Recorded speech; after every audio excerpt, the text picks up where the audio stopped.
He invited her as a joke, just to prove a point. The powerful billionaire who thought emotions were a weakness, and the quiet assistant who had spent years hiding behind her desk.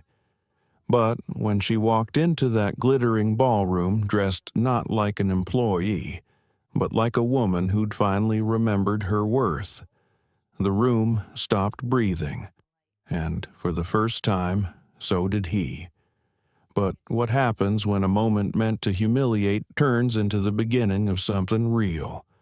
When the line between power and vulnerability starts to blur, can a man who has everything learn what it means to love without control? Can a woman who's been invisible her whole life trust herself enough to be seen? Billionaire invited his assistant as a joke. But when she arrived looking like a goddess, is not just a love story. It's a story about redemption, about two broken people learning that healing doesn't always come from success. It comes from truth, behind the glamour, behind the wealth. This story asks the questions we all carry deep inside. How many times have you been underestimated? How many times have you hidden your strength just to survive? And what would happen if one day someone finally saw the real you? Would you let them in? If you've ever been overlooked, underestimated, or quietly strong, this story is for you. Like, share, and follow before watching the full story below. New York in early autumn had that kind of light that softened everything, even exhaustion. From the 42nd floor of the Helios Tower, the city shimmered in orange glass and chrome. Down below, people rushed home, chasing trains and dinner and small, ordinary joys. Olivia Reed pressed her fingers against the edge of her desk and exhaled. It was past 8 p.m. again. The office was nearly empty, except for the faint hum of computers that never slept. Her email inbox still glowed with unread messages, but her mind was already back in Brooklyn in the small apartment she shared with her younger sister. Emma. She checked her watch. The last train that would get her home before 10 was leaving in 25 minutes. She could make it if she didn't stop for coffee. She smiled wryly. Coffee could wait. Emma couldn't. The screen pinged. A calendar notification flashed across her monitor. Executive Board Review, 8 a.m. tomorrow. Prepare notes. Olivia sighed. Nathan Hale never slept either. Nathan Hale, CEO of Helios Energy Group, was the kind of man headlines like to exaggerate. The young titan of clean power, the billionaire who changed the wind.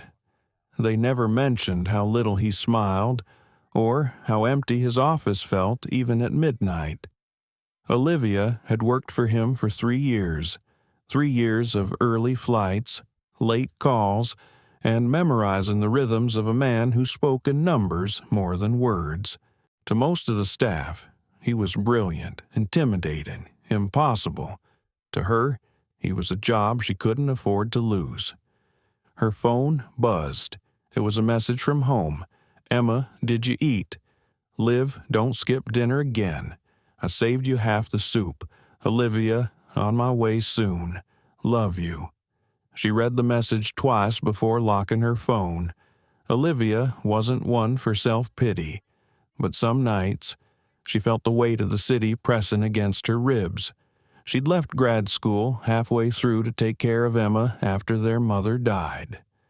Since then, every bill, every hospital invoice, every grocery list carried her handwriting. Still, she never let anyone at Helios know.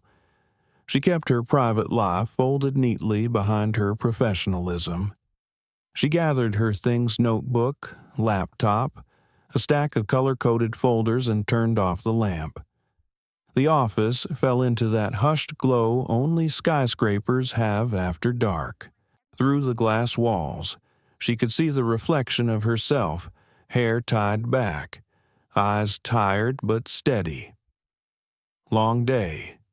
The voice startled her. She turned. Nathan Hale stood by the doorway, jacket over one shoulder, sleeves rolled up. He looked less like a billionaire and more like a man who'd forgotten how to go home. "Yes, sir," she managed, just finishing the minutes for tomorrow's review. He nodded once, stepping closer. "You've been doing that every night this week." "I like things organized," she said lightly. Nathan's gaze lingered for a moment, not unkind, but searching. "You should go home. Olivia." "Yes, sir." He turned away, but before leaving, added quietly, "Don't forget to eat." The elevator doors closed behind him. Olivia stood there for a second longer, heart unexpectedly tight. Nathan Hale was not known for small talk. On the subway ride home, she replayed the moment in her head. Maybe he was just being polite. Maybe he'd noticed the fatigue she was trying to hide. It didn't matter, she told herself. You don't read meaning into kindness from your boss. Brooklyn smelled of rain when she stepped out of the station. The bakery on the corner had closed, and the street lamps flickered in pale halos. Upstairs, Emma sat on the couch, sketching in her worn notebook. "Hey," Olivia greeted softly, hanging up her coat. "You're still up?" "I was waiting," Emma said, smiling. Soup still warm. They ate together, quietly. The apartment was small but full of warmth books stacked on the window ledge, a half-finished painting drying on the easel. "How's work?" Emma asked. Olivia hesitated. "Busy. Mr. Hale's got that big investor gala next week. Will you go?" She laughed. "Assistants don't go to those things. That's for the million-dollar suits." Emma looked up. "You should go someday, just to see what the world looks like from the top." Olivia smiled. "Maybe one day. For now, I like it down here closer to the soup." They laughed. But later that night, lying awake, Olivia wondered what it would feel like walking into a ballroom where everyone wore money like perfume. Would they see her at all? Or would she still be invisible, the way she sometimes felt inside the mirrored elevators of Helios Tower? Meanwhile, uptown, Nathan sat alone in his penthouse office. The skyline stretched before him, sharp, dazzling, untouchable. He'd built everything he had from scratch, but some nights success tasted like metal. On his desk, an invitation card lay unopened. Helios Foundation Annual Gala, Metropolitan Museum of Art. Attendance required. He stared at it for a long time. The board wanted him to bring a date. Appear personable, they said. Investors liked charm. Nathan exhaled. Charm. He'd traded that away a long time ago. Downstairs, laughter echoed from the private lounge where Daniel Ross and Sophia Lane, his oldest allies, were having drinks. They called it the Tower Club, a place where power disguised itself as friendship. He didn't know yet that by the end of that week, one careless joke in that room would shatter the quiet balance of his world and hers. Morning sunlight spilled through the floor-to-ceiling windows of Helios Tower, turning every surface into a mirror of gold. The office was already alive with quiet urgency, the sound of heels on marble, the low hum of printers, voices muffled behind glass doors. Nathan Hale stood by his window, a cup of black coffee cooling in his hand. Below him, the city pulsed with motion. He could see everything from up here, except perhaps the people who lived their small, unremarkable lives at street level. That distance was both his privilege and his curse. His reflection on the glass looked like another man, a version of himself he could never quite trust. The suit was immaculate, the posture precise, but his eyes told another story. They were the kind that had seen too much and felt too little for too long. "Mr. Hale," a voice said from the doorway. Olivia entered quietly, holding a tablet and her notebook. She wore a navy blouse, hair pinned back, not a strand out of place. There was always a steadiness about her that grounded the chaos of his days. "The board reports are ready," she said, setting the tablet on his desk. "I added a note about the partnership figures you wanted for Q3. Nathan nodded. "Thank you." "Have you eaten?" I grabbed coffee. She said with a faint smile. "That counts." "Right." He almost smiled back. "Almost? Barely. You should take better care of yourself, Olivia." Her eyebrows lifted just slightly. "I could say the same to you." "Sir." The room went quiet for a beat. Then Nathan cleared his throat and turned back to the window. "Schedule my meeting with Ross at 3, he said, "and move the call with the Japanese investors to tomorrow." "Already done," she said.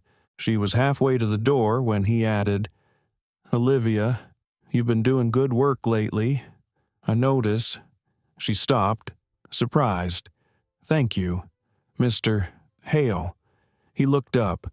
"It's Nathan when we're not in front of the board." Then, "Thank you, Nathan." Her voice softened around his name, like she wasn't used to saying it.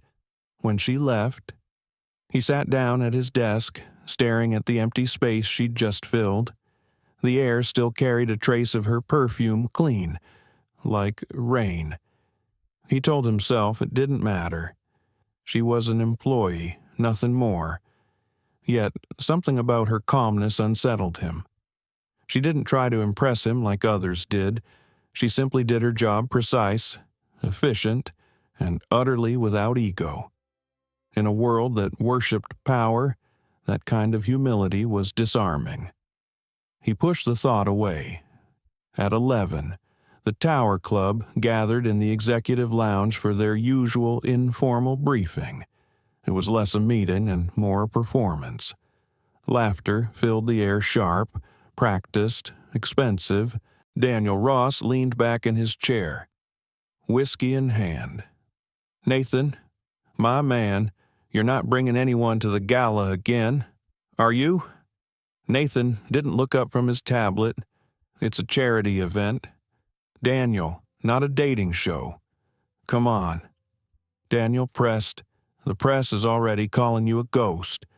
People want to see the man behind the billions. Bring a little color." "Huh."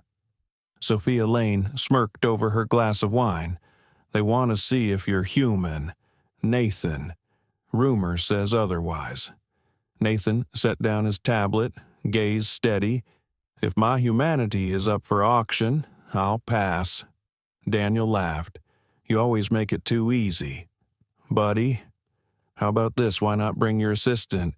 What's her name, Olivia?" The room rippled with amusement. Sophia tilted her head, half teasing, half cruel. "That's bold. Daniel. Our dear Mr. Hale with his assistant. I can already hear the headlines." Nathan's jaw tightened.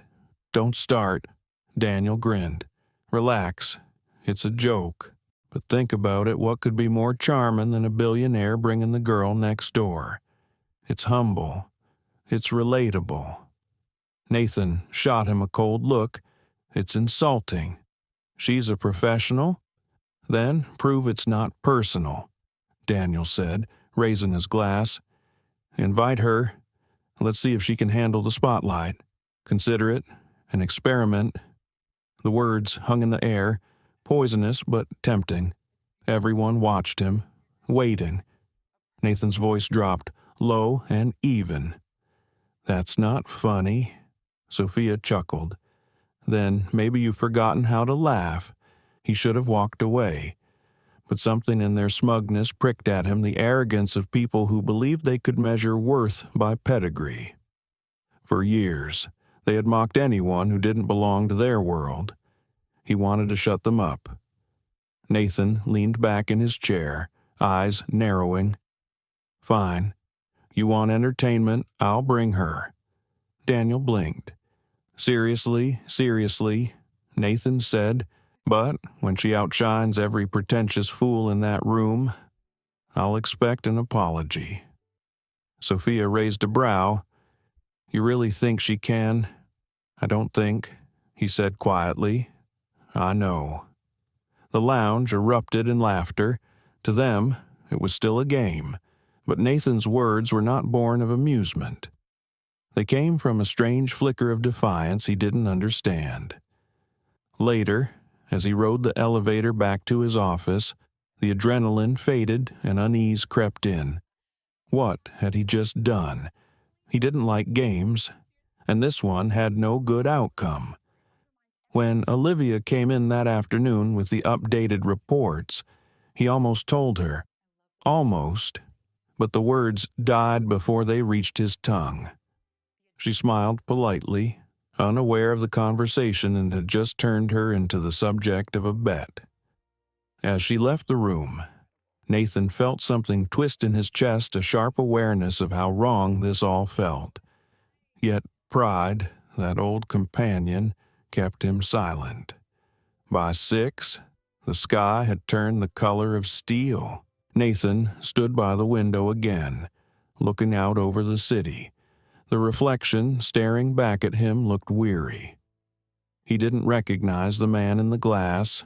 He thought of Olivia, her quiet focus, her patience. What would she think if she knew the answer was simple? She'd quit.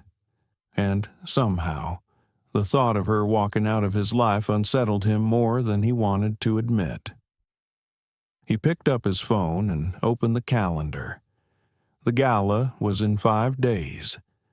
For a moment, he hovered over her contact. Then he set the phone down and walked away. In another part of the city, Olivia was closing her laptop at the tiny kitchen table, unaware of the storm gathering above her head. Emma was humming softly, painting the night skyline outside their window. Liv, Emma said, glancing up. You ever wonder what rich people do at those fancy galas? Olivia laughed. Probably drink champagne and pretend to like each other.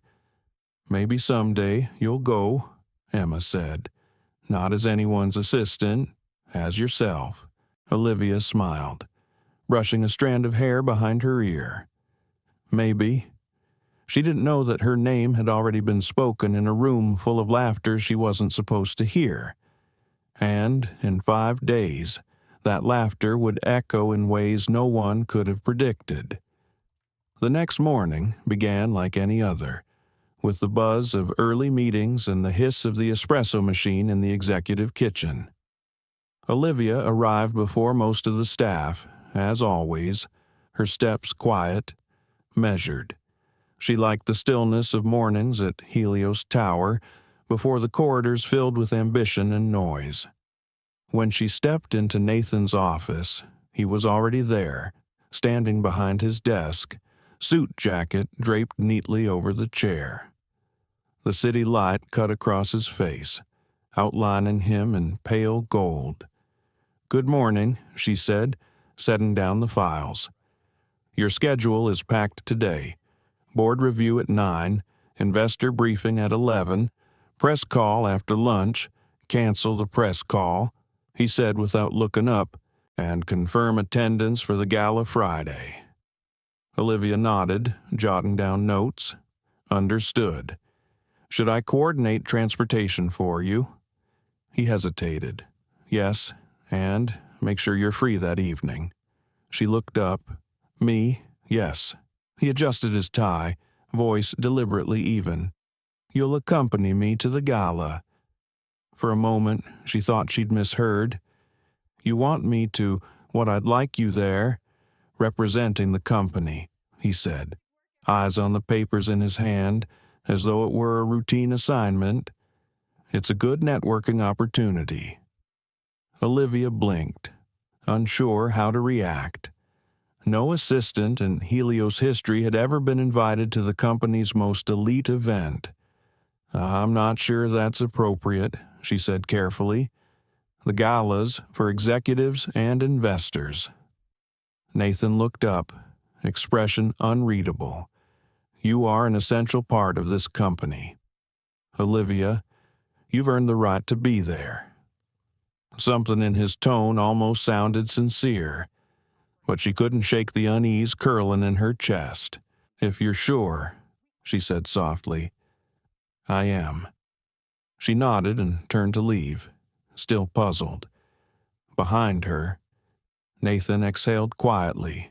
His decision had sounded easy in front of Ross and Sophia, but now it felt like a weight.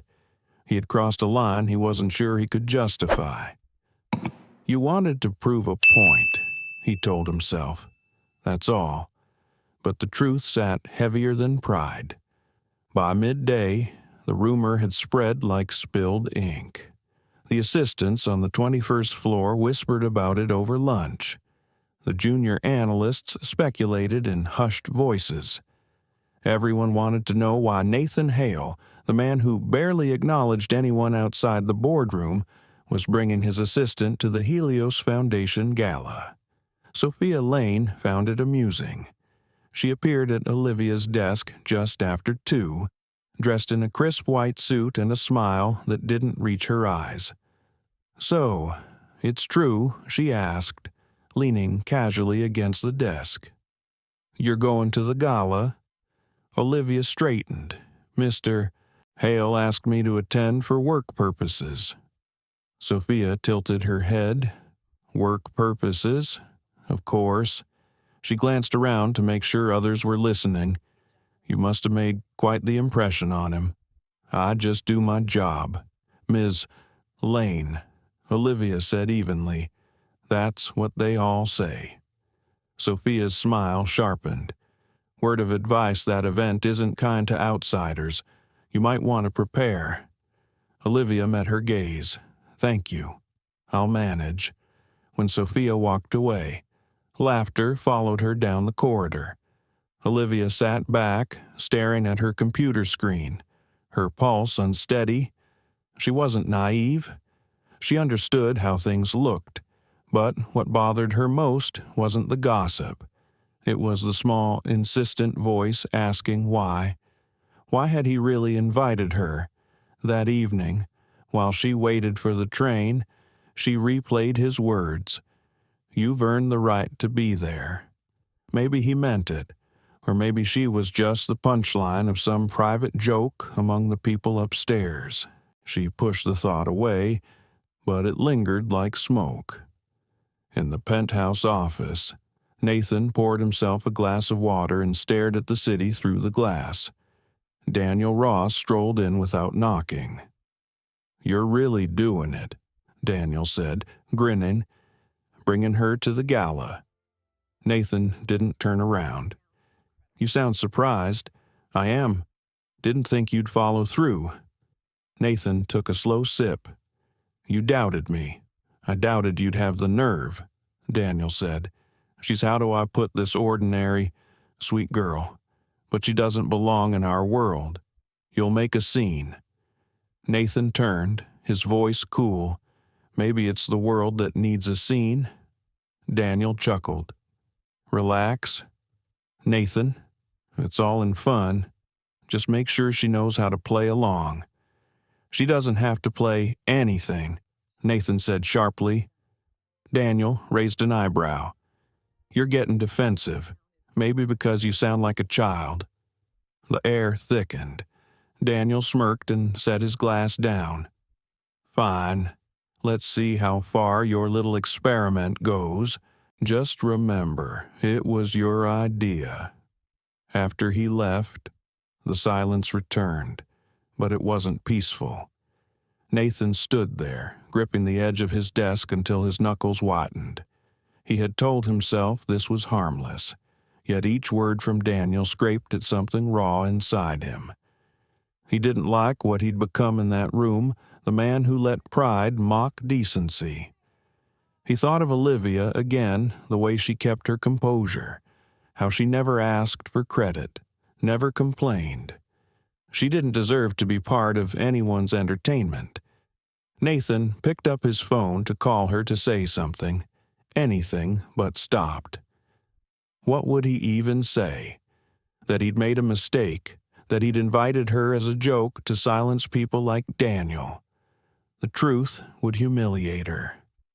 He put the phone down and poured the water away.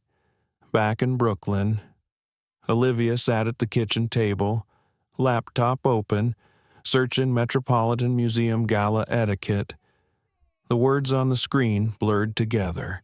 She'd borrowed a black evening dress once for a company function years ago. But that had been different. The Helios Gala was something else, a parade of wealth and eyes that judged before they blinked. Emma peeked over her shoulder. "Wow, you're going. Apparently, you don't sound thrilled." Olivia smiled faintly. "It's complicated. Isn't everything with rich people?" Emma teased. "What will you wear? I haven't figured that out yet." Emma grinned. "Then let me help. You can't show up looking like everyone else." Olivia laughed softly, but there was worry in her eyes. "I'm not trying to impress anyone." Maybe not, but that doesn't mean you can't remind them you exist." Olivia looked at her sister's earnest face and nodded. "You're right. Just this once. I'll make them see me." By the time she went to bed, Olivia's thoughts had quieted, but only on the surface. Beneath it all, questions churned. Why her? Why now? She'd built her life on being invisible enough to survive, competent enough to matter, and quiet enough not to offend. Yet suddenly, she was about to walk into a room designed to expose everything she wasn't. She closed her eyes and told herself it was just one night. Just work. But in her gut, something whispered that this night would change everything. And somewhere uptown. Nathan stood by his window again, city lights flickering like static across his reflection. He whispered to the empty room, "What the hell are you doing?" "Hale." The glass didn't answer. The night before the gala, the city breathed with restless energy. From her apartment window in Brooklyn, Olivia watched the lights shimmer across the East River, 1,000 tiny stars trapped in glass. She had finished her work hours ago, but her mind refused to quiet. Emma sat cross-legged on the couch, scissors and fabric scattered around her. The little apartment had transformed into a makeshift design studio. "Hold still," she said, adjusting the hem of the silver dress that Olivia had borrowed from a friend's boutique. Olivia glanced down at the fabric. "You really think this looks okay?" Emma looked up with mock outrage. "Okay, Liv, you look incredible. You'll knock them all sideways."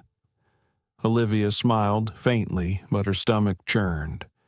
"I don't know if I belong there." "Belonging is overrated," Emma said. "You just have to walk in like you own the air around you." Olivia laughed, but the sound didn't reach her eyes. She folded her arms, watching her sister fuss over the dress. "It's not the dress that worries me. It's everything else." Emma's hands paused. "You mean Nathan?" Olivia hesitated. "Maybe. I don't understand why he asked me. It doesn't make sense. He's not the type to do something impulsive. Maybe he sees something in you he doesn't see in anyone else. Or maybe I'm the punchline of some joke I don't get yet." Emma frowned. "You really think he'd do that?" Olivia's answer came slowly. "I think he could. People like him. They live in a different world. Sometimes they don't realize who gets hurt when they're just trying to prove a point." Emma looked at her for a long moment. "Then go. But don't go for him. Go for yourself." Olivia turned to the window again, the city reflected in her eyes. "For myself," she murmured. The words felt like both a promise and a warning. Across the river, in his penthouse office. Nathan Hale sat behind his desk long after everyone had left. The city below was a galaxy of light, but his thoughts were dark and knotted.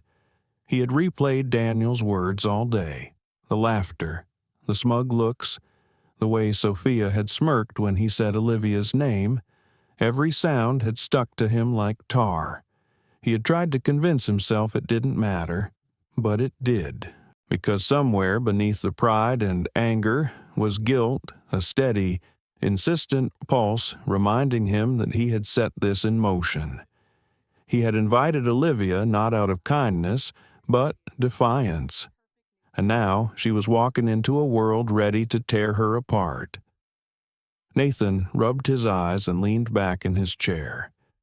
He didn't know what scared him more, that she might embarrass him, or that she might not. The intercom buzzed. His security chief's voice came through. "Mr. Hale, car arrangements are confirmed for tomorrow evening. Should we include your guest's address?" He hesitated. "Yes. Send the car for her at 7. There was a pause. "Understood, sir." When the line clicked off, Nathan stared at the silent room. His reflection on the window looked older than he remembered. "You're making a mistake," he muttered to himself. He wanted to call her to tell her not to come, but something inside him stopped him again. The same stubborn streak that had carried him through every business war and negotiation. Pride, once more. Pride pretending to be principle. He poured himself a drink, but didn't touch it. Instead, he walked to the balcony and let the wind slap against his face. "God help me," he whispered to the city. "What am I doing?" Morning came too quickly. Olivia woke early, the faint light filtering through the thin curtains. Emma was still asleep, one arm over her face, a half-finished sketch lying on her chest. Olivia smiled softly and pulled the blanket up over her sister's shoulder before slipping into the kitchen. The smell of coffee filled the air as she checked her phone. No new messages, no missed calls, not that she expected any. She opened her wardrobe and stared at the silver dress hanging neatly on the door. Its shimmer caught the morning light, like it was already halfway to another world. Her chest tightened. She thought of the people who would be there, the polished laughter, the eyes that judged. She thought of Nathan, standing among them, calm and unreadable. What if Emma was wrong? What if this wasn't a chance to be seen, but a setup she'd walk straight into? Olivia pressed her hand against the counter and closed her eyes. She could almost hear her mother's voice, soft and certain. "Dignity isn't what you wear, sweetheart. It's what you walk away with." She opened her eyes again. "I'm not walking away this time," she whispered. "Not yet." At Helios Tower, Nathan was quieter than usual. Meetings came and went. Voices filled the boardroom, but he barely heard them. His thoughts were fixed elsewhere, on a silver dress he hadn't seen yet, on an apology he didn't know how to give. Sophia stopped by his office around noon. "Big night. Boss," she said, leaning against the door frame. Nathan didn't look up. "Something you need?" "Sophia. Just checking if the rumors are true," she said lightly. "You're really bringing your assistant?" His jaw clenched. "You seem unusually interested in my guest list." "Curiosity," she said, smiling. "You know how it is. People are wondering what message you're sending." "I'm not sending one." "Oh, but you are," Sophia said. "You just don't know which message yet." When she left, the silence in the room felt heavier than before. Nathan stood at the window for a long time, his hands in his pockets. Somewhere down there, Olivia was probably getting ready. He imagined her in some small apartment, ironing her dress, not realizing the storm she was about to face. A knot formed in his chest. He hated that he'd brought her into this, hated himself more for caring. Evening fell like velvet over the city. Cars lined the streets outside the Metropolitan Museum of Art, headlights glinting off gowns and tuxedos. The air buzzed with champagne laughter and camera flashes inside the Helios Tower. Olivia stepped into the lobby, her heels clicking softly against marble. The driver was waiting beside the sleek black car. She smoothed the front of her dress and took a steadying breath. For a moment, she almost turned back. But then she thought of Emma's words. Walk in like you own the air around you. The car door closed behind her with a quiet thud. As the city passed by in a blur of light, Olivia pressed her hands together in her lap. She could feel her heart pounding, but her face stayed calm. She had learned long ago that fear didn't disappear. It just became part of your posture. When the car turned onto Fifth Avenue, she caught a glimpse of the museum's grand entrance ahead, glowing like a palace. And in that moment, something inside her shifted. The anxiety fell away, replaced by something sharper, quieter resolve. Whatever awaited her inside, she would meet it standing tall. At that same moment, Nathan arrived through the private entrance, cameras flashing as he stepped onto the red carpet. The crowd murmured. Journalists called his name. He ignored them, scanning the arriving cars. When he saw the black sedan pull up, his breath caught. Olivia stepped out, the silver gown shimmering under the city lights. For a heartbeat, the noise around them faded. Nathan had expected to feel triumph to see her through the lens of his own arrogance. Instead, he felt something he hadn't felt in years, awe. He took a step forward, heart pounding. "Olivia," he said quietly. She turned to him, calm and poised. "Good evening, Mr. Hale." It wasn't anger in her voice. It wasn't warmth either. It was dignity cool, unshakable dignity. And Nathan realized, for the first time, that the joke had already turned on him. The air inside the Metropolitan Museum shimmered with money. Chandeliers sparkled like constellations, and the marble steps reflected flashes of light from 100 camera bulbs. Laughter rose and fell like music. Everyone smelled of wealth and expensive secrets. Nathan Hale had walked into countless galas before. Usually, they felt like boardrooms in disguise full of deals dressed up as pleasantries. But tonight was different. Tonight, the air felt too warm, his collar too tight, his heartbeat a little too fast. He turned toward the grand entrance just as Olivia Reed appeared at the top of the staircase. The crowd, in all its glittering arrogance, seemed to quiet for a moment. She didn't look like an assistant anymore. The silver gown caught every flicker of light and scattered it in soft waves. Her dark hair framed her face, and her calm expression carried something both delicate and unyielding. Nathan forgot to breathe. He started toward her, ignoring the curious glances that followed. "You look..." He stopped, searching for words that didn't sound rehearsed. "Extraordinary." Olivia smiled politely. "Thank you, Mr. Hale." "Nathan," he corrected gently. Her eyes flickered, just briefly. "Nathan, then." They stood side by side for a moment as photographers shouted for pictures. He leaned closer and whispered, "We can leave after dinner if it gets too much." She met his gaze steadily. "I'll be fine." And somehow, he believed her. They walked together through the sea of suits and sequins, the air buzzing with whispers. Olivia could feel the weight of 100 curious eyes. Every smile looked sharp-edged, every handshake slightly too firm. But she kept her chin up, her steps even. If this was a test, she would pass it quietly. Across the room, Sophia Lane watched them with the sharp satisfaction of someone who had expected a show. She leaned toward Daniel Ross, who stood swirling his whiskey like he was watching theater.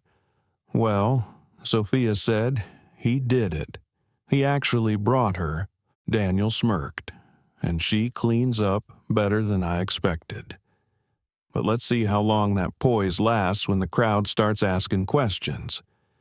Sophia's smile was thin. People like her don't last long in this world. The air's too thin up here.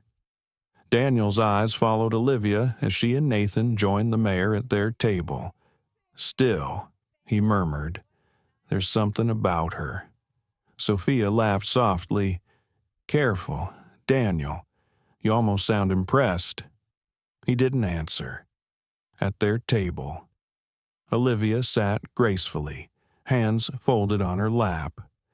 The mayor was talking about renewable energy projects, but her attention was divided half on the conversation, half on the subtle tension radiating from Nathan beside her.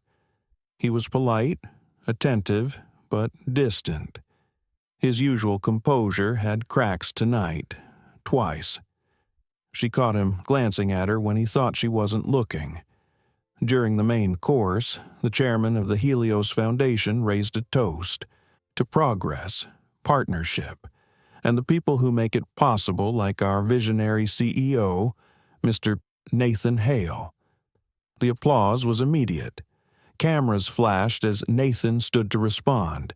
He gave a practiced smile. Thank you, everyone. It's an honor to build something that matters, something that outlasts us.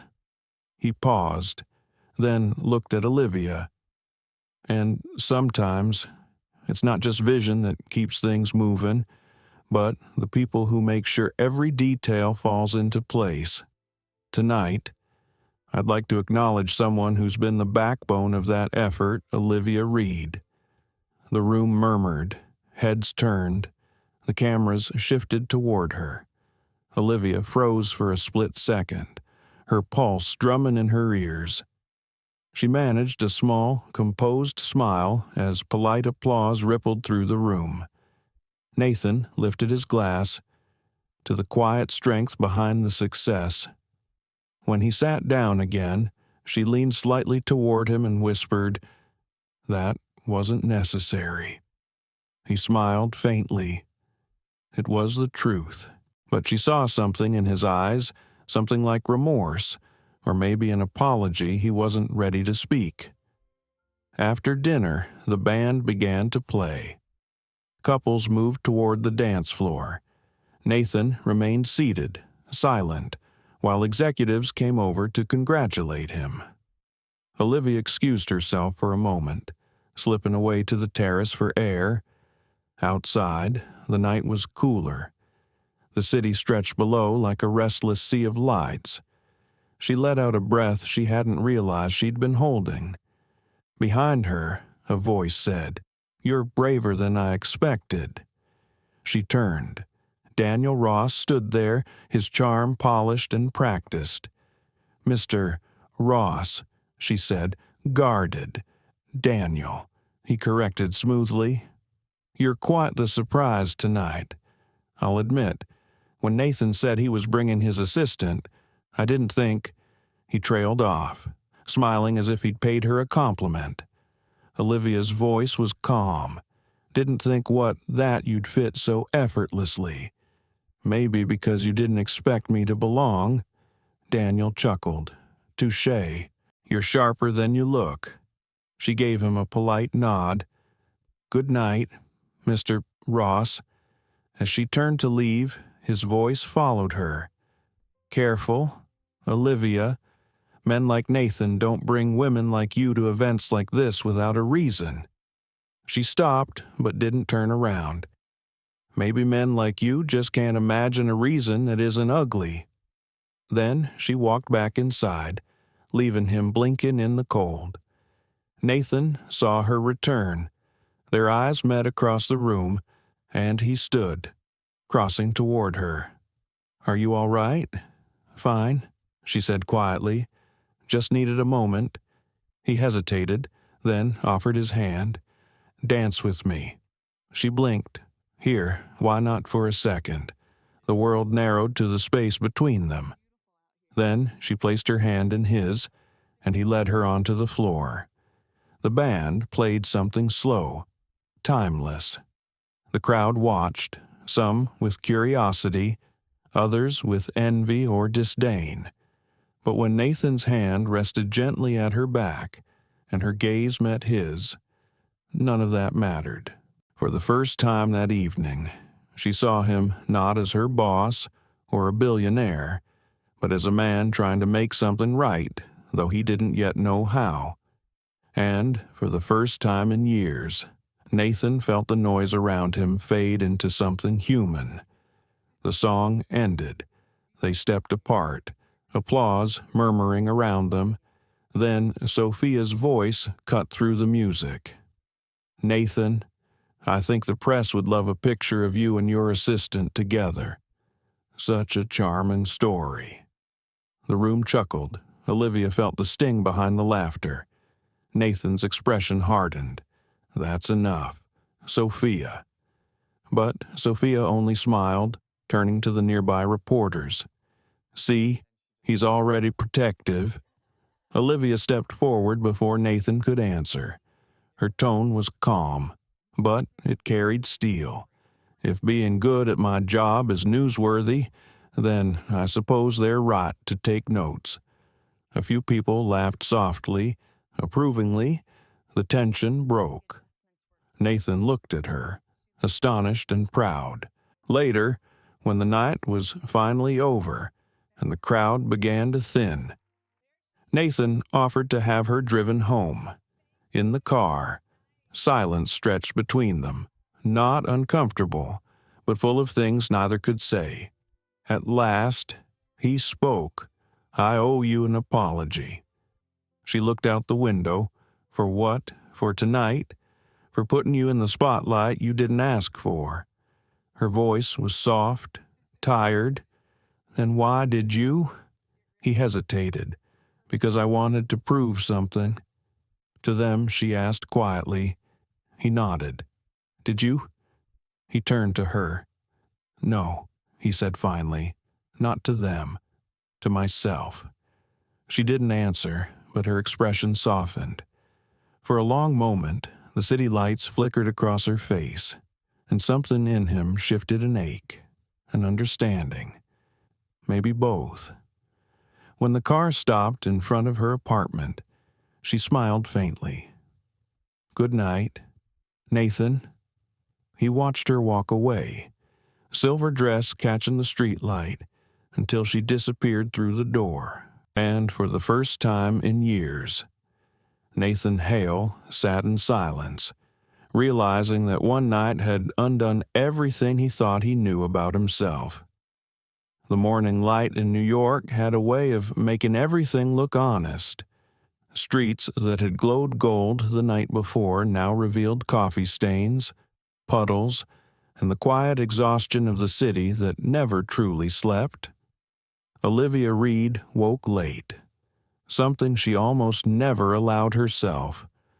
Her silver gown hung on the back of the chair like a memory too vivid to fold away. Her phone buzzed again and again, messages from co-workers, news alerts, a dozen unread notifications. She poured herself a glass of water and unlocked the screen. Billionaire CEO Nathan Hale brings assistant to Helios Gala, who is Olivia Reed. Her stomach dropped. Beneath the headline were blurry photos, Nathan holding her hand as they stepped onto the dance floor, the two of them smiling. The comments below blurred together in a mix of admiration, curiosity, and cruelty. "She's stunning. But is this another office affair Helios hires well?" Can we talk about how out of place she looks next to him? Olivia locked the phone and pressed her hands over her face. For the first time in years, she felt something close to panic. Emma emerged from her room, hair messy, still in pajamas. "Liv, you okay?" Olivia forced a shaky smile. "Fine. Just tired." Emma walked over and caught sight of the phone on the table. Her expression changed. "Oh my God. They wrote about you." "Yeah," Olivia said quietly. Emma scrolled through the article, her voice rising. "These people are unbelievable. They don't even know you." "That's how it works," Olivia murmured. "They don't have to know you to decide who you are." Emma looked at her, eyes full of worry. "Are you going to work today? I have to."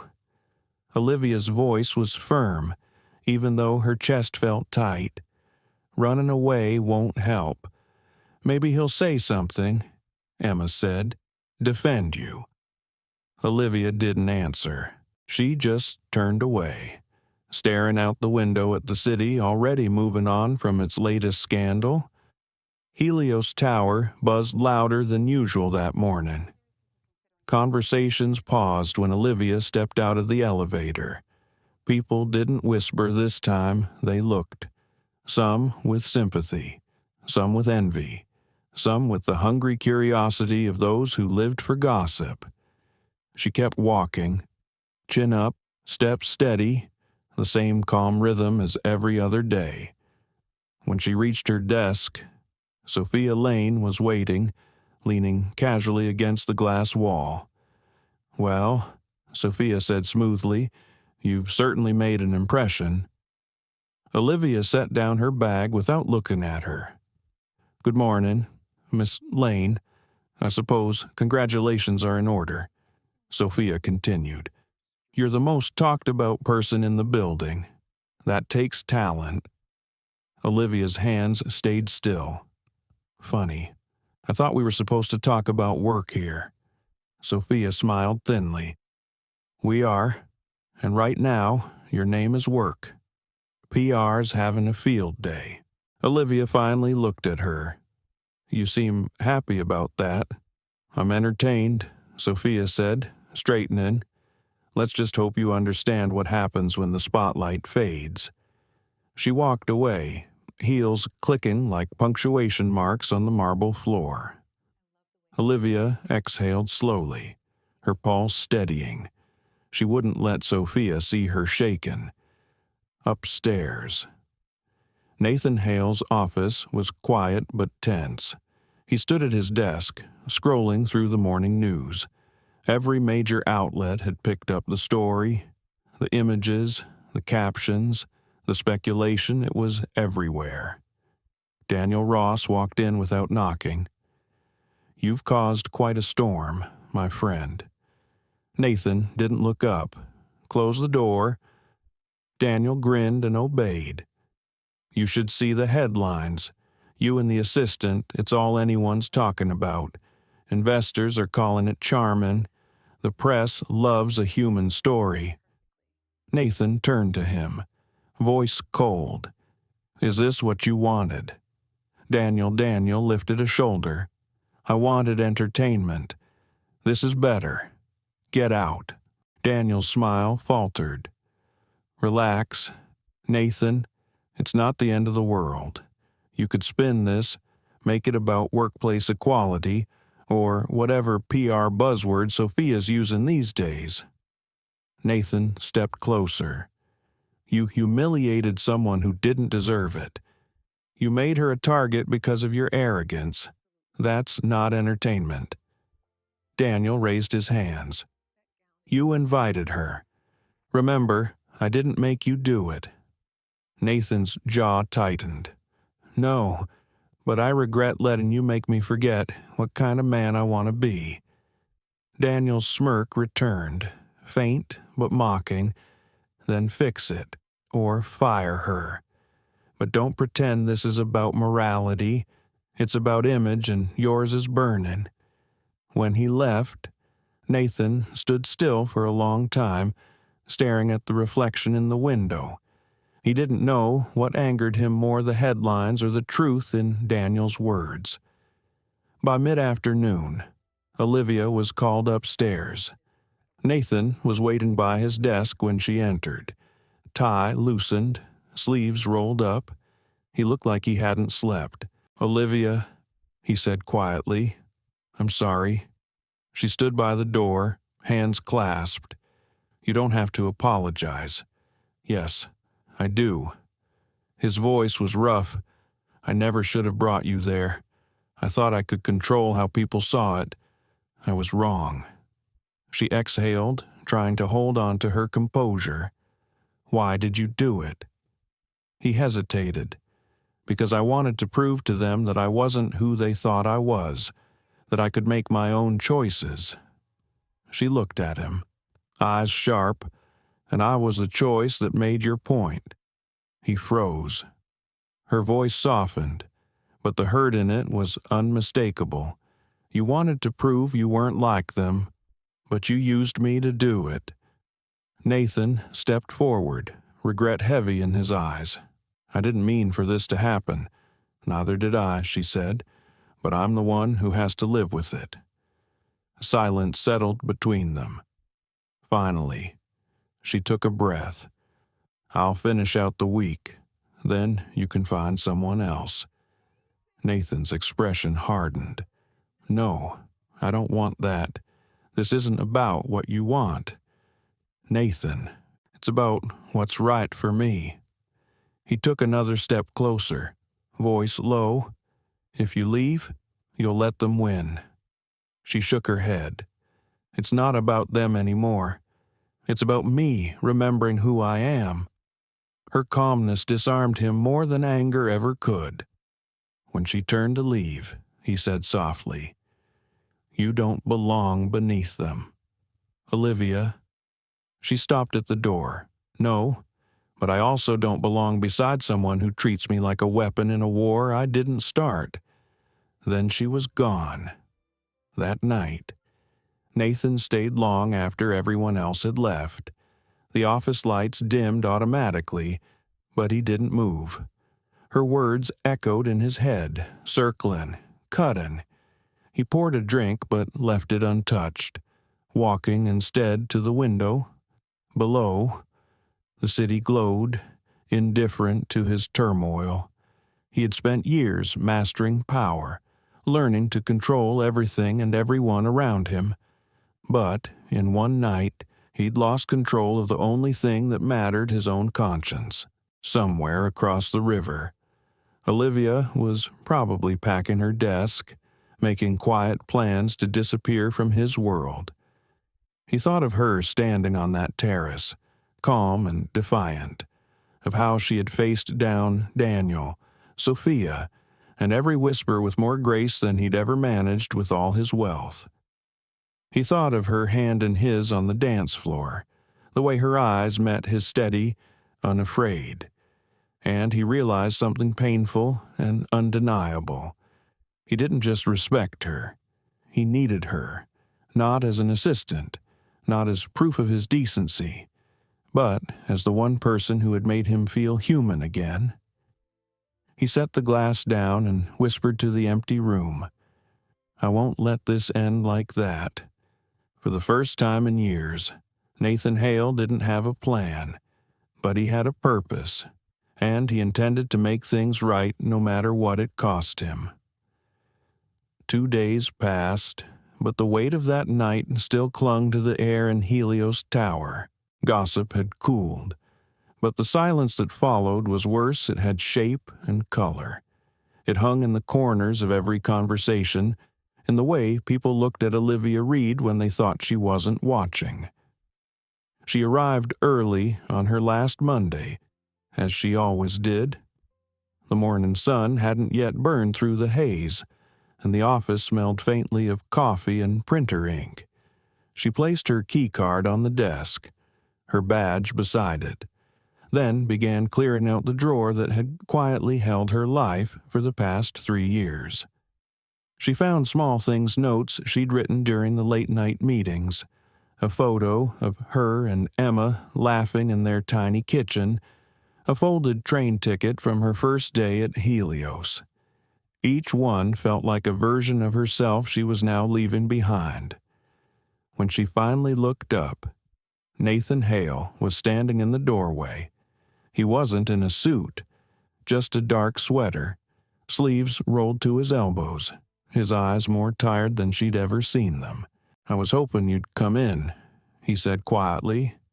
"I said I would finish the week," she replied without looking away from the box she was packing. He stepped into the office, stopping a few feet away. "You don't have to go." "Yes, I do." Nathan ran a hand through his hair. "Olivia, listen, I have," she said softly, cutting him off. "For 3 years, I've listened. I've respected you. I've worked harder than I thought I could. But this," she gestured vaguely toward the windows, the skyline, the unspoken chaos. "This isn't something I can fix by staying." He took a step closer. "You were never supposed to be part of that circus. I let pride make decisions I shouldn't have. I thought I could control what people saw." Olivia closed the box, finally meeting his eyes. "You can't control what people see, Nathan. You can only control what you give them to look at." For a long moment, neither spoke. The hum of the city below was the only sound between them. Then Nathan said quietly, "What if I asked you to stay for me? Not for them." Her breath caught. "Don't do that. Do it make it harder than it already is." He wanted to argue, to say that what he felt wasn't manipulation but honesty. Yet even as the words rose, he saw the truth in her eyes. She didn't believe him yet. Maybe she couldn't. So instead, he said, "Then at least let me help you find your next step." She shook her head. "I'll find it myself. That's what you taught me. Remember?" And then she was gone, walking out of the office, out of the glass tower, into the hum of the city that had never once stopped for either of them. Nathan watched her disappear through the lobby doors. For the first time, the view from his high floor felt like a punishment. That afternoon, Olivia sat in a small cafe in Brooklyn, nursing a cup of coffee that had long gone cold. She watched people pass by outside, the kind of people who didn't know her, didn't care who she'd been in the headlines. For a while, that anonymity felt like freedom. Then, quietly, it began to ache. Her phone buzzed with a message from Emma. "You did the right thing. Liv, don't let them make you smaller." She smiled faintly, typing back, "I know, just figuring out what's next." As she hit send, the cafe door opened. Sophia Lane walked in. For a second, Olivia thought she was imagining it. But no, there she was, in a pale coat, hair pulled back, eyes sharp as ever. Sophia spotted her immediately and crossed the room. "Mind if I join you?" Olivia's instinct said no, but curiosity made her nod. Sophia sat down, ordered nothing, and folded her hands. "I won't take long." "I'm surprised you came," Olivia said quietly. "I didn't come to gloat, if that's what you think," Sophia replied, "though I suppose you've earned the right to think that of me." Olivia studied her. "Then why are you here?" Sophia hesitated before answering. "Because you're the first person I've seen in years who managed to make Nathan Hale feel something real. And because I don't think you realize how rare that is." Olivia frowned. "You think that's a compliment?" Sophia gave a short, tired laugh. "No, it's a warning. About him, about power," Sophia said. "It changes people. He wasn't always this distant. The higher he climbed, the more walls he built. You somehow made him look down again." Olivia's throat tightened, and now Sophia's gaze softened. Now He's trying to find you in a world that doesn't forgive distraction, and you, well, you'll have to decide if you want to be found." Before Olivia could respond, Sophia stood. "For what it's worth," she added, "I hope you do." Then she left, leaving Olivia staring at the untouched coffee, her pulse strangely uneven. That evening, Nathan drove without destination, the city blurred by neon and rain, reflections of people moving faster than he could think. He ended up outside a bookstore in Brooklyn, headlights glowing against the wet pavement. Through the window, he saw her. Olivia sat alone at a corner table, a book open in front of her she clearly wasn't reading. The sight hit him harder than he expected. For several minutes, he didn't move. He just watched the gentle fall of her hair, the stillness of her posture, the quiet resilience that had undone him more than any confrontation ever could. Finally, he got out of the car and stepped inside. The bell over the door chimed. Olivia looked up, surprise flickering across her face. "Nathan," she said softly. He stopped a few feet away, unsure whether he was welcome. "I didn't mean to intrude." "You didn't," she said, closing her book. "You just surprised me." "I seem to do that often," he said wryly. A small smile touched her lips. "What are you doing here?" He hesitated. "I don't know anymore. I just knew I couldn't keep pretending I didn't care." Her eyes searched his face, wary but not cold. "You cared enough to find me, I cared enough to try," he said, "and to say something I should have said days ago." He sat down across from her, hands clasped. "You were right. I used you, not out of cruelty, but out of fear of being small, of being human. And I hurt you in the process. That's on me." Olivia didn't speak. She just watched him, every word sinking in like a slow tide. "I'm not asking you to come back," he continued quietly. "I just want you to know that I see you now, not as my assistant, not as someone I dragged into my world, but as someone who made me remember what decency looks like." Silence followed, long but not uncomfortable. "Finally," Olivia said, "you sound like a man trying to make peace with his conscience. Maybe I am." She looked down at her hands, then back up at him. "Nathan, forgiveness isn't something you earn in a single conversation." "I know," he said softly, "but maybe it's something you start with one." A faint smile crossed her face. Maybe. For the first time in weeks, the weight in her chest lifted just a little. Not enough to forget, but enough to breathe. When she stood to leave, Nathan rose too. He didn't stop her this time. He only said, "Take care of yourself, Olivia." She met his gaze, steady and warm. "You too, Nathan." Then she was gone again into the cool night, the sound of her heels fading against the wet street. Nathan stood there long after she left, hands in his pockets, the faint smell of rain still clinging to the air. For once, the silence didn't feel empty. It felt like possibility. He didn't know if he would see her again, but he knew, for the first time in a long time, that he wanted to be someone worthy of the chance. Winter arrived early that year, turning New York into a city of cold glass and silver air. Snowflakes drifted down like slow confetti, softening even the harsh edges of Helios Tower. The season had changed, and so had everything else. Olivia Reed no longer took the subway to Midtown every morning. Her days began in a quiet co-working space near the river, where she was building something small, but her own, a consulting firm for startups focused on sustainable design.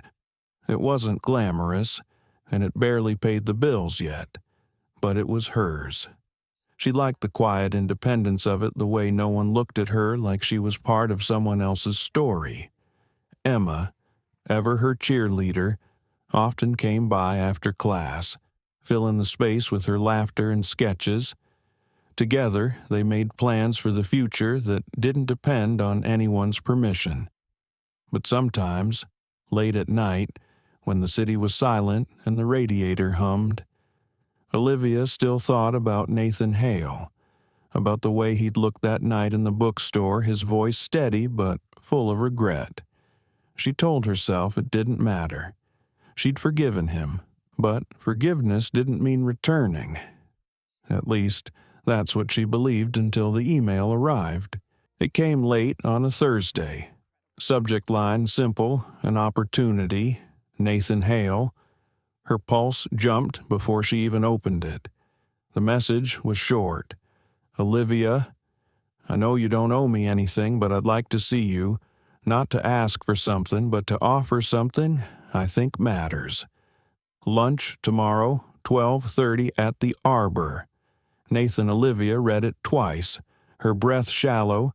The Arbor was one of those quiet, tucked-away restaurants with more plants than people a place for serious conversations. Emma found her staring at the screen.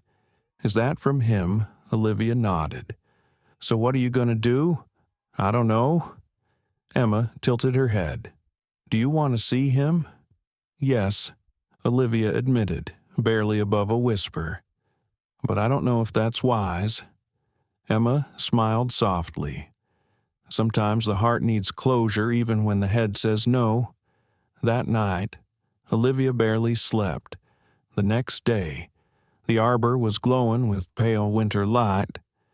Glass walls looked out onto a snow-dusted garden. The smell of rosemary and citrus filled the air. Nathan was already there when she arrived, standing by the window, hands in his pockets. He turned as she approached, and for a moment, they both just looked at each other. Two people who had walked through the same storm and survived it in different ways. Olivia, he said with a small, genuine smile. You came. I almost didn't, she admitted, setting her bag on the chair. I wouldn't have blamed you. They sat. A waiter poured water, then discreetly disappeared, leaving them alone in the quiet space. For a while, neither spoke. The air between them wasn't heavy. It was tentative, careful, like something fragile being handled for the first time. Finally, Nathan said, You look well? Happier? I am, she said simply. You? He nodded. Trying. Still at Helios. A small laugh escaped him, for now, but it's different. How so? I started seeing what I'd ignored for too long. He said, the people behind the numbers, the stories behind the work. You were right, Olivia. I built a company that valued progress but forgot purpose. She watched him quietly, surprised by the honesty in his tone. I've been restructuring, he continued. Not just the company, my life. Olivia folded her hands on the table. And what does that have to do with me? Nathan took a breath. I started a foundation independent of Helios. It funds community-based clean energy projects. We've got the financial side figured out. But what we're missing is heart, someone who understands people as much as process. I want you to lead it. Olivia blinked, caught off guard. You're offering me a job, I'm offering you a partnership, he said. You'd have full autonomy, creative control, and resources to make real change. No headlines, no boardroom politics, just impact. She leaned back, studying him. Why me? Because you're the only person I've ever known who can make people believe in something real. For a moment, neither spoke. The sound of snow tapping against the window filled the silence. Olivia's voice softened. You don't owe me redemption. Nathan, I'm not asking for it, he said. "I'm asking for a chance to build something honest with someone who still believes it's possible." She looked down at her glass, then back up at him. "You really changed, didn't you?" He smiled faintly, trying to. She wanted to say yes. Part of her did, but another part remembered how it felt to walk away, to reclaim her life from someone else's gravity. "I'll think about it," she said finally. "That's all I can ask." They ate lunch quietly after that, conversation soft but natural. Two people rediscovering a rhythm they hadn't realized they'd missed. When they stepped outside, snow was falling harder. Nathan walked her to the curb, and for a moment, time slowed again. "Olivia," he said, "whatever you decide, thank you for meeting me." She smiled. "You're welcome." A cab pulled up. She opened the door, then paused. "Nathan, yes, people don't change because of guilt," she said gently. "They change because they finally see what matters." He met her eyes. "Then I hope I'm finally seeing clearly." She gave a small nod, then stepped into the cab. As it drove away, Nathan stood watching until she disappeared into the swirl of snow. That evening, Olivia sat by her apartment window, city lights flickering against the glass. Emma was sketching on the couch, humming softly. "What did he say?" Emma asked without looking up. Olivia hesitated. "He offered me a partnership." Emma stopped drawing. "You're kidding." "No, it's legitimate. It's kind of amazing, actually." "So what's the problem?" Olivia turned toward the window. "It's not the offer. It's the reason. I need to be sure he's doing this because he believes in me, not because he feels guilty." Emma set her pencil down. "Maybe both can be true. People grow from guilt, live, but only the good ones try to make it right." Olivia smiled softly. "You sound wiser than 19. I learned from the best," Emma said, grinning. They sat in comfortable silence for a while. Outside, the snow kept falling. Finally, Olivia whispered, "I think I'll meet him again, just to see where it goes." Emma nodded. "Whatever you choose, just make sure it's yours."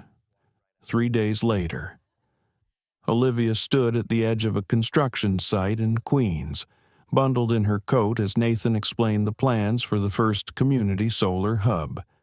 The wind was sharp, but the energy around them was alive, workers laughing, kids peeking through fences, the hum of possibility in the air.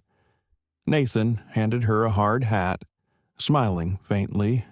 "If you say yes, this is where it starts." Olivia looked around, snow melting under the weak sunlight. "You actually did it," she murmured. "You started something good." "We did," he corrected gently. She looked at him then, really looked past the suit and the title, past the mistakes. What she saw was a man who had finally learned how to stand in his own truth. And maybe, just maybe, she was ready to stand there too. Spring crept quietly into New York. The snow gave way to soft rain, and the city began to breathe again. The streets smelled of damp concrete and blooming trees, and for the first time in a long while, Olivia Reed felt that her world might be growing instead of shrinking. It had been 2 months since that day at the construction site in Queens. 2 months of emails, planning sessions, and cautious steps toward a future that looked nothing like the past. She had agreed slowly, carefully to work with Nathan Hale on the foundation, not as his employee, not even as his subordinate, but as an equal partner. The Hale Foundation was still small, but its mission was clear: bring renewable energy to communities that had always been forgotten by big corporations. It was work with meaning, and for Olivia, that mattered more than the scale. She had insisted on one rule before she said yes. Everything would be transparent. No PR spin, no vanity projects, no boardroom power plays, just honesty. Nathan had agreed immediately, and, for once, he kept his promise. The morning of the Foundation's first official launch was bright and unseasonably warm. The event was being held outdoors at the newly finished solar site in Queens, the same place where Olivia had first stood in the snow and dared to hope again. Volunteers moved between food stalls and information booths. Children ran past with paper sun hats, and reporters lingered by the stage. Olivia stood near the edge of the crowd, holding a clipboard, quietly taking it all in. It wasn't about her. It never had been, but she couldn't help feeling proud. Nathan approached, dressed simply in a white shirt and gray vest, no suit, no pretense. He handed her a bottle of water. Nervous. "Only a little," she said. "This time, I know what I'm walking into." He smiled. "That's the difference between courage and luck." She glanced at him. "Which one are you feeling today?" He looked out at the crowd. A little of both. When it was time for the speeches, Nathan went first. His voice carried easily over the hum of the crowd, confident, measured, but different from the man she'd known before. "This project started," he said, "because someone once reminded me that success means nothing if it doesn't make life better for others." He paused then, looking out over the faces before him. "Today isn't about me. It's about every hand that built this, every family who believed change was possible, and one person who refused to give up on what was right, even when she had every reason to walk away." His eyes found Olivia in the crowd. The applause that followed was warm, genuine. When it was her turn to speak, Olivia hesitated for a moment at the microphone. Public speaking had never been her strength, but today her voice was steady. "I used to think power was about who spoke the loudest," she began.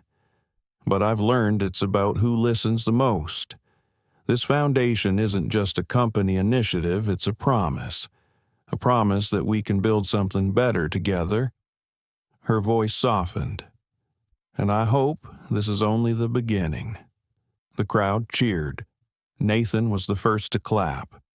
As the afternoon unfolded, photographers captured smiling faces, children learning about solar panels, volunteers laughing under the sun. For once, the headlines the next morning weren't about gossip, they were about good work. Later that evening, long after the crowd had gone, Olivia stayed behind to help clean up. The air was cool and smelled faintly of grass and rain. Nathan joined her, rolling up his sleeves. "You don't have to do this," he said, taking a box from her hands. She smiled. Old habits die hard. They worked in silence for a while, the easy kind that didn't need filling. "Finally," Nathan said, "you know, there was a time I thought peace would feel like standing on top of the world. But lately, I think it feels more like this." Olivia looked up at him, like picking up trash at the end of a long day. He chuckled, like doing something that matters, even when no one's watching. She smiled faintly. "That's growth, Nathan." He leaned against the table, watching her. "You've changed too. Maybe," she said, "or maybe I just remembered who I was before the noise." He nodded slowly. "You know, when I started this, I thought it was about redemption. But it's not. It's about becoming someone worth forgiving." She didn't say anything, but the warmth in her eyes told him she understood. The sun dipped lower, painting the sky in shades of gold and lavender. Nathan glanced at her. hesitating before he spoke again. "I don't know where we go from here, Olivia, but I do know I don't want this us to end where it began." Her breath caught, and for a moment the air seemed to pause. "Nathan," she said softly, "you don't need to say that." "I do," he replied, voice steady. "Not because I expect anything, but because pretending otherwise would be dishonest. You changed me, and not just as a leader." Olivia looked down at the ground, her pulse quickening. "You don't owe me gratitude. It's not gratitude," he said quietly. "It's truth." For a long moment, neither spoke.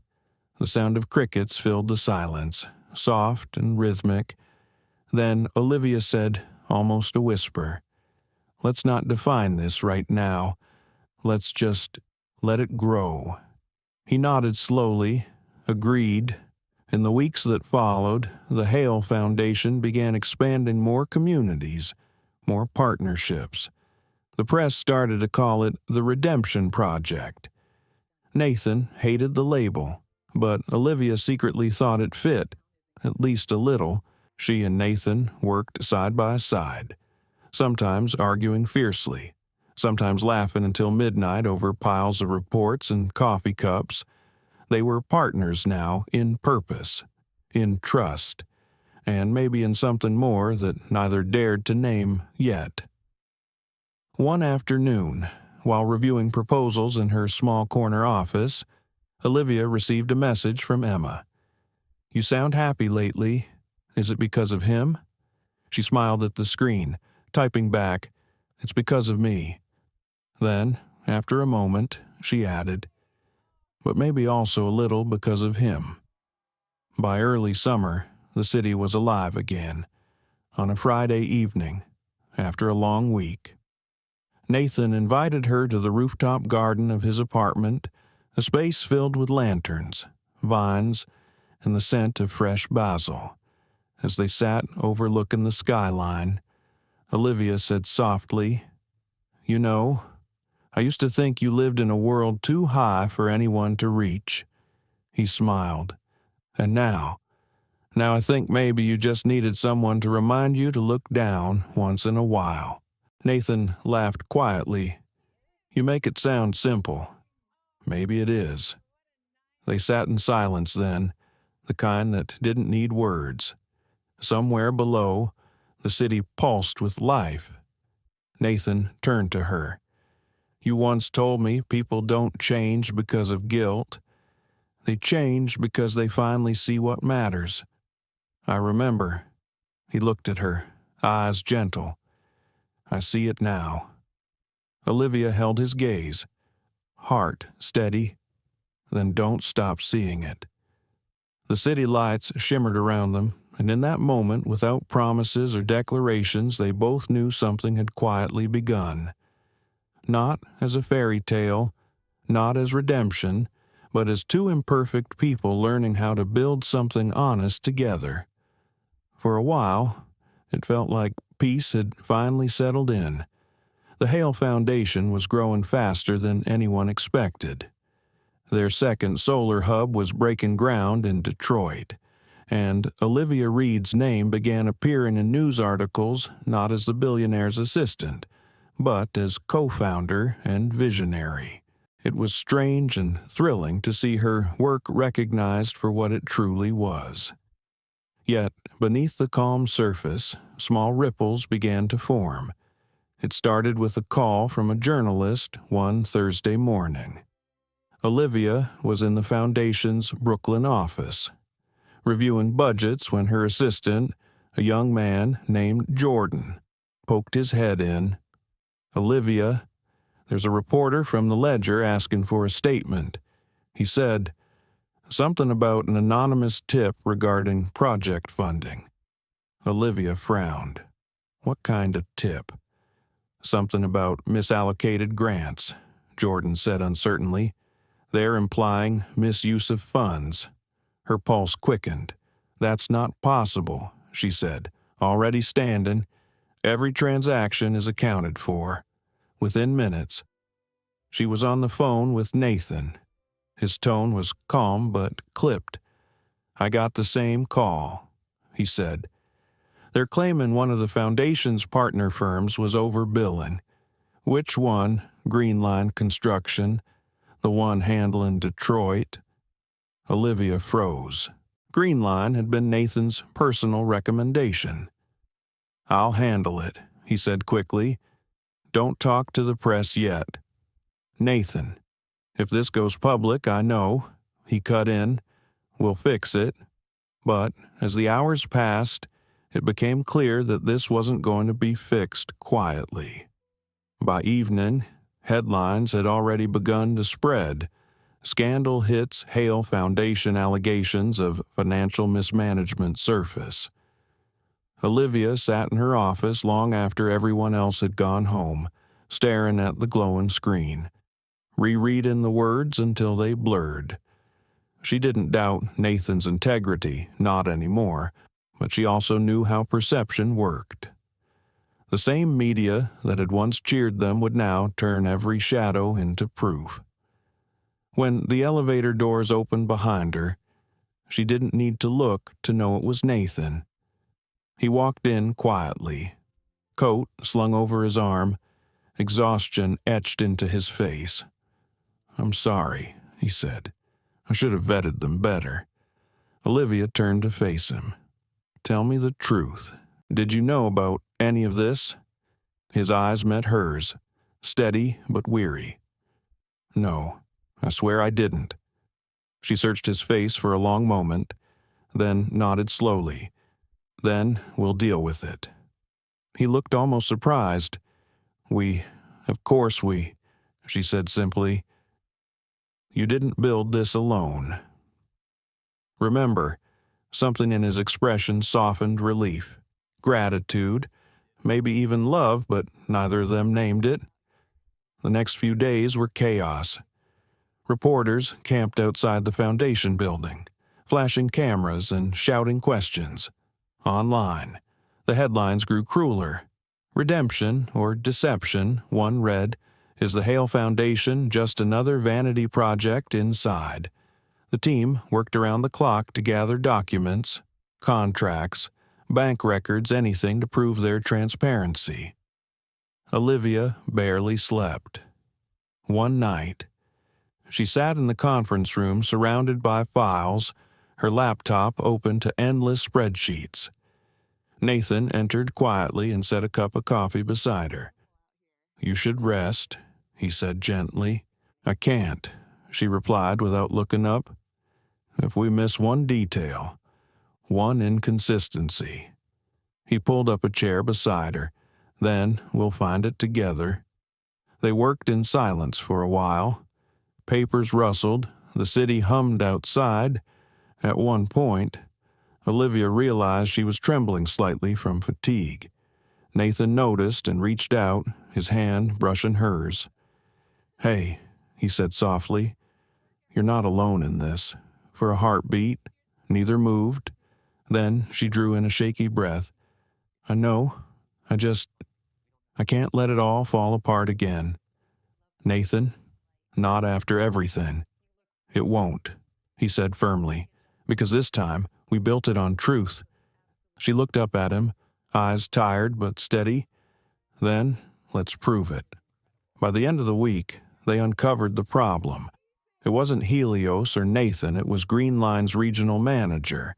He had inflated invoices and funneled the excess into shell accounts.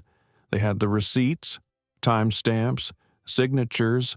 Olivia compiled the evidence into a detailed report, and Nathan personally called the ledger to arrange a statement. The following morning, the article changed Hale Foundation exposes internal fraud, cooperates with authorities.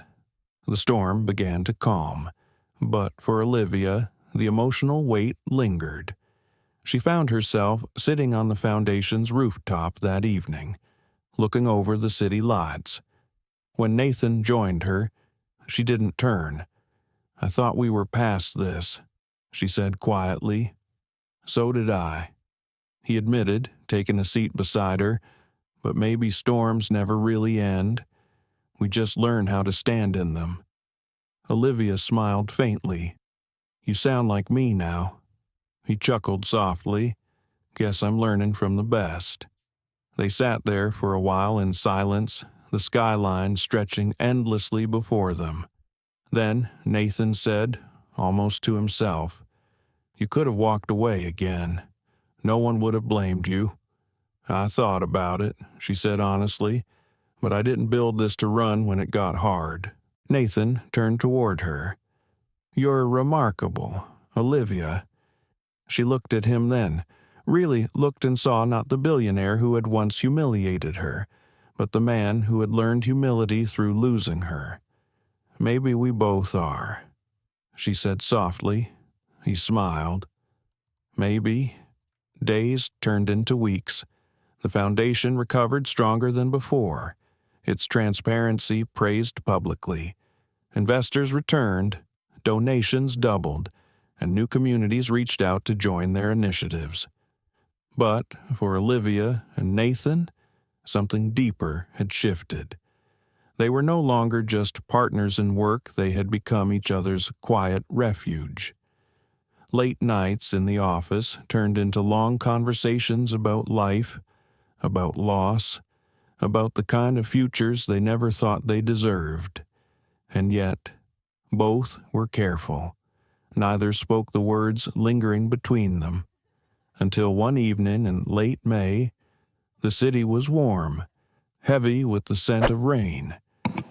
They were walking back from a dinner with donors when thunder rolled in the distance. Olivia laughed as the first drops began to fall. Of course, she said, lifting her hands. It rains the one night I forget an umbrella. Nathan stopped, his eyes bright with amusement. Come on, my car's 2 blocks away. But she didn't move. She tilted her head back, letting the rain hit her face, her hair plastering to her cheeks. Nathan watched her for a moment, then stepped closer, his voice softer now. You really don't care, do you? She smiled through the rain. Not anymore. He hesitated, then reached out, brushing a strand of wet hair from her face. I don't either, he said quietly. For a second, everything else, the storm, the city, the noise faded. There was only the space between them and the steady rhythm of falling rain. When their lips met, it wasn't desperate. It was gentle, certain, like something long overdue finally finding its place. When they finally pulled apart, Olivia laughed softly. We're going to catch a cold. Nathan smiled. Then it'll be worth it.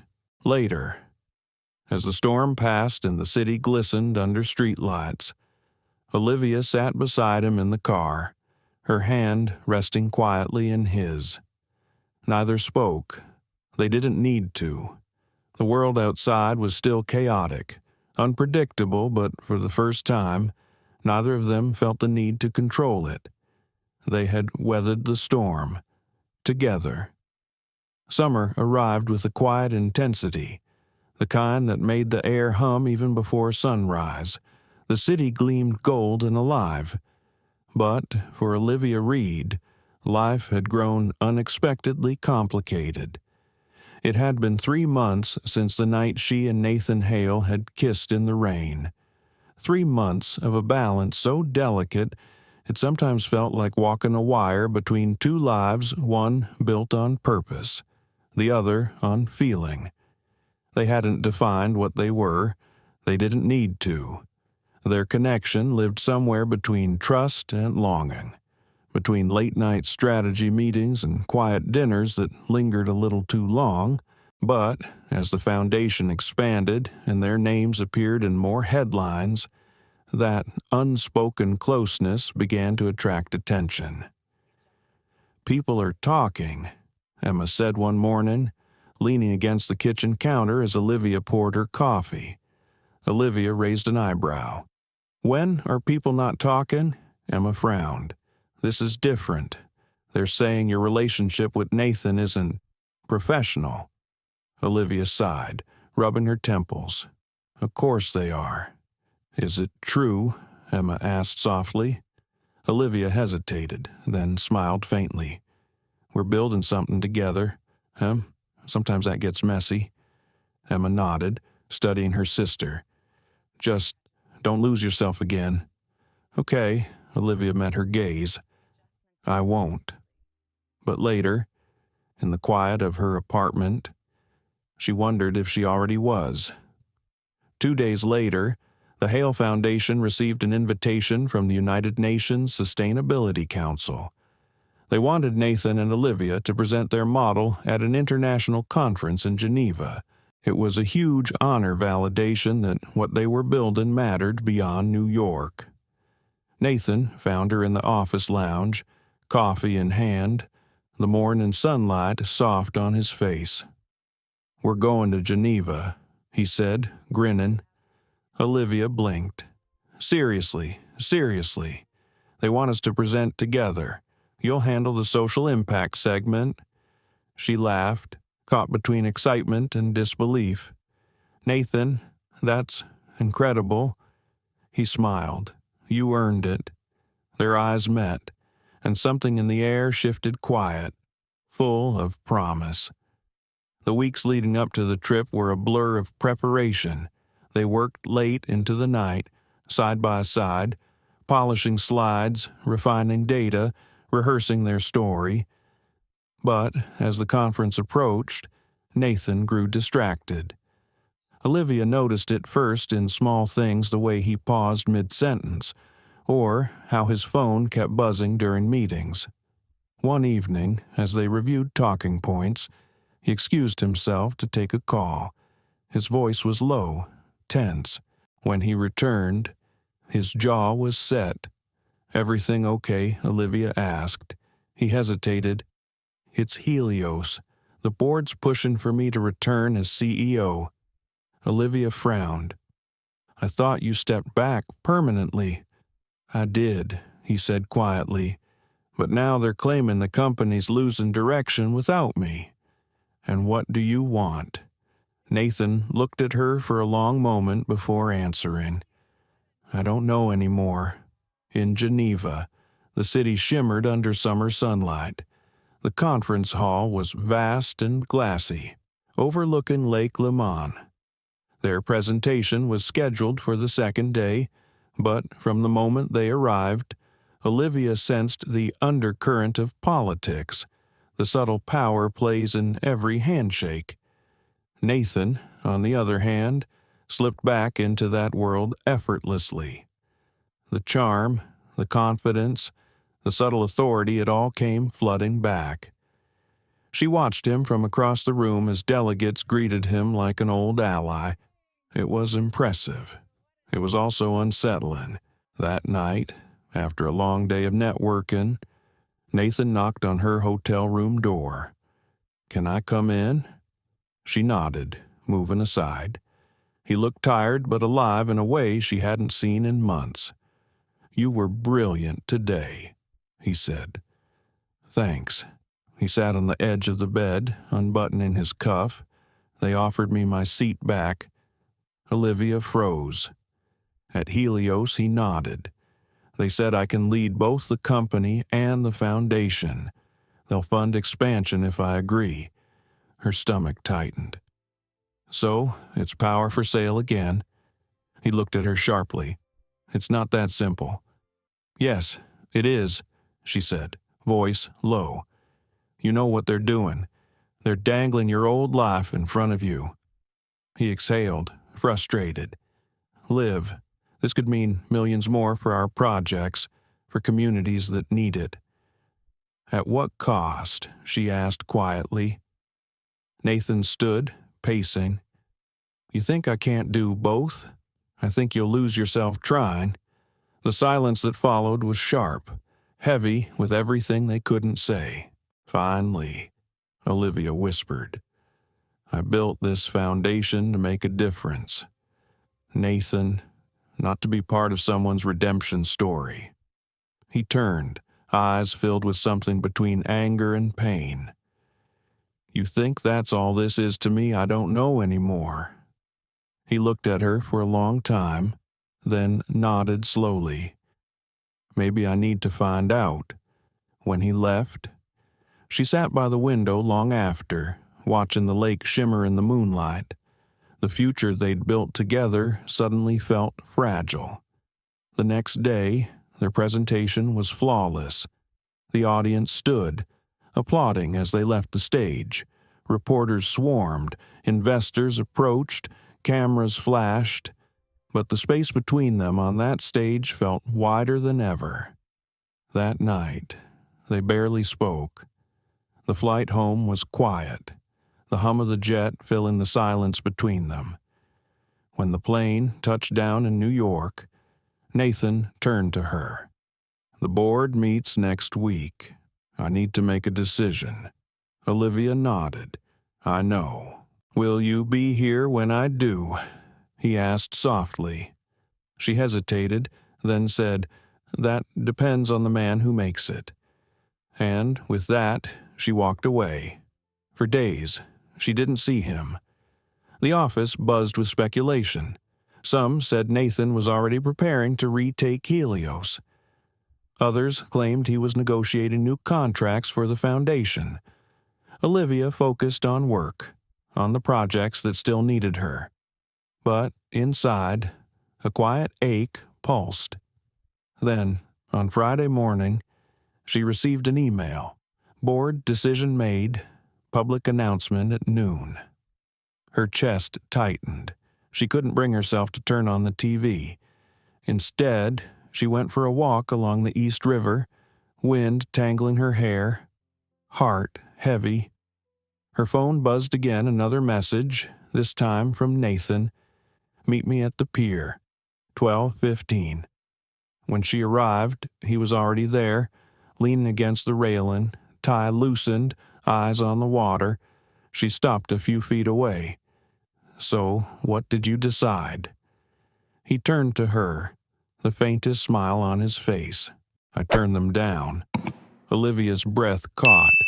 "You what I told them Helios doesn't need me," he said. "The foundation does." She stared at him, stunned. "Nathan, that's—" He shrugged lightly. "The board called me insane. Maybe they're right. But for once, it felt like the right kind of insanity." She laughed softly, relief flooding her chest. "You really did it."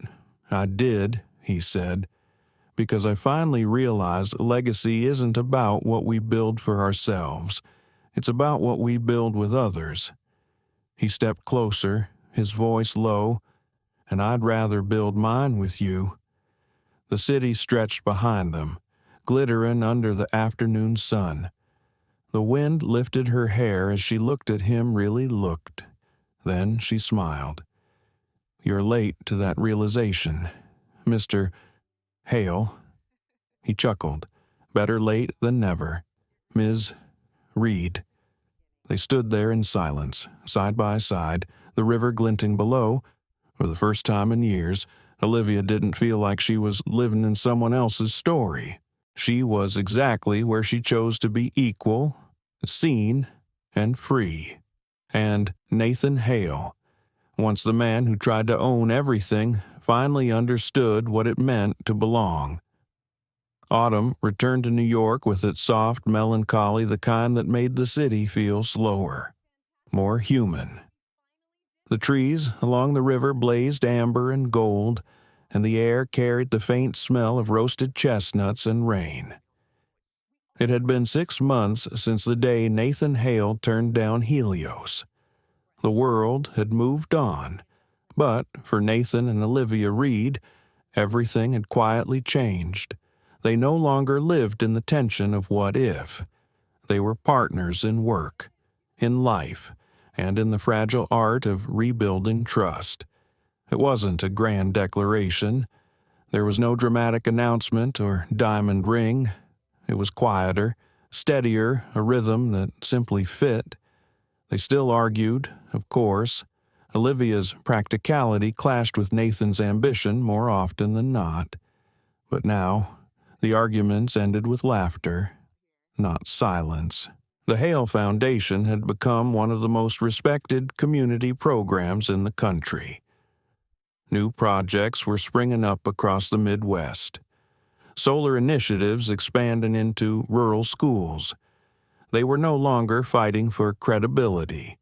They were shaping something real. And yet, beneath all the success, Olivia sometimes caught Nathan looking out the window, as if measuring the distance between what he had and what he'd almost lost. One evening in late October, Olivia found him standing on the rooftop terrace of their new Manhattan office. The skyline shimmered in the distance, and the Hudson River reflected streaks of gold from the setting sun. "You're thinking too loud again," she said softly. He smiled without turning. "Old habit." She walked to his side. "Helios." He shook his head. "No, you." Her eyebrows lifted. "Me." He turned to her then, hands in his pockets. "I was thinking how different things would have been if you hadn't said yes to working with me again. If you hadn't forgiven me." Olivia's smile was gentle. "I didn't forgive you for you, Nathan. I did it for me. Carrying anger is exhausting. I deserved it." "Maybe," she said, "but so did I. I deserved peace." He looked at her, then really looked. "You have it now some days," she said, "and on others, I'm still learning how." Nathan nodded, silent for a long time. "You make it look easy." "It's not," she admitted, "but neither's loving someone who's been broken." He reached for her hand. "You're the one who taught me it's okay to be broken." Her fingers tightened around his. "As long as you don't stay that way." The next morning, they traveled to Pennsylvania to visit a new solar education project, a partnership between the foundation and local schools. The drive took them through winding roads lined with red maples. Olivia leaned back in her seat, the window half open. "It feels good to get out of the city sometimes," she said. Nathan glanced at her, smiling. "You mean away from board meetings and press calls exactly? Out here, no one cares who you are." He chuckled. "That's refreshing." They spent the day touring classrooms, meeting students who'd built small solar models from recycled materials. One young girl, about 10, tugged at Olivia's sleeve. "Miss Reed, are you and Mr. Hale married?" Olivia laughed softly. Caught off guard. "No, sweetie, we just work together." The girl frowned. "You look like you love him." Olivia glanced at Nathan, who was across the room, helping another student adjust a model. "Maybe I do," she whispered with a smile. That night, they stayed in a small bed and breakfast near the lake. The inn was cozy warm light, old wood floors, and a fire crackling in the corner. Dinner was simple but comforting. When they returned to their room, rain had started falling, soft and steady. Nathan stood by the window, watching droplets trail down the glass. "You ever think about how fast everything changed?" he asked quietly. Olivia slipped off her coat. "You mean the foundation?" "No." "Us." She smiled faintly. "All the time." "Does it scare you?" She thought for a moment before answering. "A little, but not as much as losing it would." He turned to her, eyes soft. "I spent years chasing things that didn't last money, control, reputation, but this..." He gestured toward her. "This feels different. Real." She walked to him, stopping close enough that she could feel his breath. "That's because you stopped chasing. You started choosing." He cupped her face gently. "And I'll keep choosing you. Every day." Olivia smiled, her voice barely above a whisper. "You'd better." He kissed her, then slow, certain, like a promise he intended to keep. Winter came early that year. New York was dressed in lights by mid-November, and the Foundation's annual gala was set for the first week of December. It was Olivia's idea to host it at a renovated community center in Brooklyn, their first project, reborn as a gathering space. She wanted it to be about gratitude, not glamour. As guests arrived, Nathan watched her move through the crowd, graceful, laughing easily, completely in her element. She was no longer the shy assistant who stood in his shadow years ago. She was the woman who had built her own light. When the speeches were done and the music began, Nathan found her by the balcony. "Remember the first time we danced?" he asked. Olivia turned, smiling. "Hard to forget. I think I stepped on your shoe twice." "You were nervous," he said. "So were you." He chuckled. "You could tell, I could always tell," she said softly. He extended his hand, then "Dance with me again." She hesitated for a moment, then placed her hand in his. As the music played, they moved together, no spotlights, no cameras, just quiet understanding. The night air was cold against her skin, but Nathan's hand was warm at her back. He leaned close. "You know, this started as a joke," he whispered. She laughed softly. "Inviting your assistant to a gala. Yeah, I remember." And now Olivia met his gaze. "Now it's the best mistake you ever made." Nathan smiled. "I'd make it again 1,000 times." They swayed in silence, the city glowing behind them. Later that night, after the last guests had left, they stood outside beneath the faint fall of snow. The lights of Brooklyn Bridge flickered across the water. Nathan slipped his arm around her. "So what happens next?" "Ms. Reed." She leaned into him. "We keep building, keep learning, keep choosing. And us?" he asked softly. Olivia smiled. "We just keep showing up." He nodded, pressing a kiss to her forehead. "That sounds like forever." "Maybe it is," she whispered. The snow drifted down softly, settling on the streets, the river, the city they had both fought to reclaim.